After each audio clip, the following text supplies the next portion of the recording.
we're devaluing them by $50,000 to $100,000. Over 100% reductions. They don't want to hold that property. They want to flick it out at any price. You know, the opportunity came up and we didn't want to miss it. Mortgagee house sales might just be the silver lining for buyers, at least in this current real estate downturn. Buyers like young couple Scott and Carmen. We've probably saved anywhere between $30,000 to $40,000. It's boom time for Paul Flynn, who buys and sells mortgagee properties. There's more mortgagee sales now in the market than I've experienced ever before in 25 years of real estate. John Kovacs is from National Mortgagee and Deceased Estate Data. In fact, the December quarter, we saw quite a dramatic increase. In Queensland, we saw an increase of mortgagee repossessions by 48%. In New South Wales, we saw an increase of 41%, and in Victoria, 37%. The more you have in a given area, the quicker property prices start to fall. One family's tragedy is another's property triumph. And while mortgagee investors could be seen as real estate vultures, it's purely commercial for Paul Flynn. I'm not dealing with the people that are losing their homes, I'm more dealing with the banks that are selling them. In Queensland, the figures are astounding. Some prices back to cheaper than 2003 levels. This is a 3-bedroom high-set home. It was put on the market at the end of 2010 for $275,000. It was on the market for a year. The banks ended up repossessing it. It ended up selling at the end of 2011 for $168,000. The house in Kingston on Brisbane's south side needed $10,000 worth of renovations. It has now been rented out for $295 per week. This 2-bedroom unit, also in Kingston, is only a block from the train station.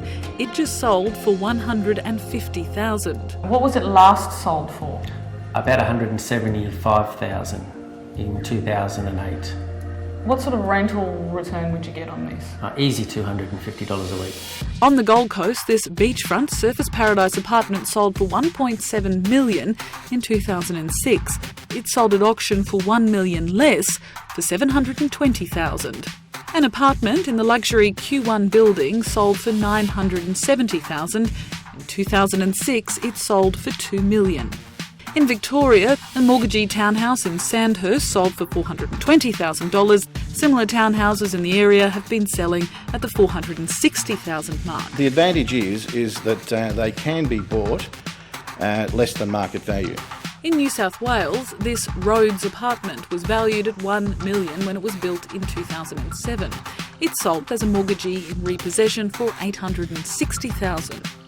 Many of these mortgagee sales right now are in very good locations. And so you may very well get the double whammy. You may get the cheap location, plus also you might get the distressed seller. Channel 9's finance guru Ross Greenwood says most banks will try and work with mortgage holders to help them keep their house. It's only in a worst case scenario that somebody will have the sheriffs come around and throw them out of the house. We purchased this place for $313,000. Yeah, we've been looking around, and most of the houses we'd seen on comparison we thought were about $370,000, $380,000, and that was what we were looking at paying. But yeah, so when this one came up, we just snapped it. The money Scott and Carmen saved on their new house in Ipswich will go towards renovation. You do feel for those people who have had to, the bank has had to take their house, but I think you've got to think about it just like it was a property on the market. Not all mortgagee sales are bargains, and not all repossessions are advertised by the banks. Don't assume that because it's a mortgagee repossession that it's automatically a good value property. You must still do your research.